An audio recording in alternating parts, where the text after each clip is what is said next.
বেশ দাপটের সাথে লাল, কালো এবং সাদা তিনটি গরু বনে রাজত্ব করছে। 3 জনের মধ্যে খুব ভালো বন্ধুত্ব ছিল। তাদের বন্ধুত্বের কারণে বনের হিংস্র প্রাণীও শিকার করতে অসুবিধা হচ্ছিল। বেশি বিপত্তি হয় হায়নার। হায়না বহু চিন্তা ভাবনার পরে ভয়ঙ্কর এক ফন্দি আঁটল। হায়না কালো গরুর কাছে গিয়ে বলল, তোমাকে আমরা বনের রাজা বানাবো, তোমার কোন ক্ষতি করব না, তুমি অনুমতি দাও তো, সাদা গরুকে আমি শিকার করি।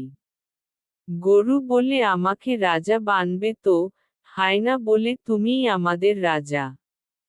হায়না সাদা গরুকে হত্যা করে পুনরায় লাল গরুকে শিকারের প্রস্তাব নিয়ে আসলে কালো গরুর আর বুঝতে বাকি রইল না, আমি তো ওইদিনই মরে গেছি যে